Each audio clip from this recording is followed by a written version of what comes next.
এই যে নেপালচন্দ্র, আসো আসো। এ কি মামা, তুমি তো এখন দুপায়ে দাঁড়িয়ে আছো, আমার দিকে ওরকম অমক হয়ে তাকে আছো কেন? ভূত দেখছো নাকি? না না, ভূত না, আমি অভিভূত। কেন?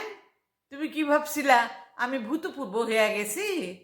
না মামা, তোমাকে যে এরকম সশরীরে সজ্ঞানে দেখতে পাবো তা তো আশা করিনি।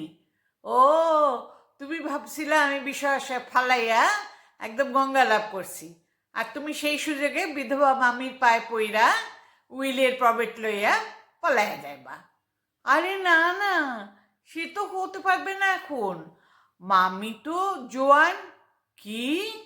আমি মৃত্যু শয্যায় খাবি খাইতেছি আর উনি জোয়ান জুটাইছেন? ছি ছি ছি ছি, তোমার কি মাথা খারাপ হয়ে গেল? কি কথা বলছো? মাথা খারাপ হওয়ার দোষ কি? আমার বুকের কল কবজাগুলি একদম তোমাদের পাবলিক সেক্টরের বিদ্যুৎ উৎপাদন কেন্দ্রের মতো হামেশাই ব্রেকডাউন হয়ে যাইতেছে।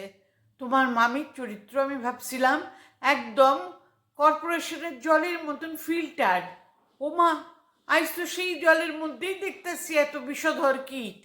আরে না না, তুমি শুধু শুধু ভুল বকছো মামা। মামি জোয়ান অফ আর্ক। ও, জোয়ানের আরক। কেন, বদ হজম হয়েছে নাকি?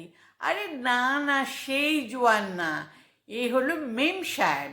এই জন অফ আর্কের দ্বারা অনুপ্রাণিত হয়েছে মামি। কেন, অহল্যা কুন্তি সীতা থাকতে মেম সাহেব কেন? ডিভ্যালুয়েশন মামা, ডিভ্যালুয়েশন। এখনকার যুগে দেশি মালের আর কোনো দাম নেই। সব ক্ষেত্রে সব জিনিসই আমাদের এখন বিদেশি।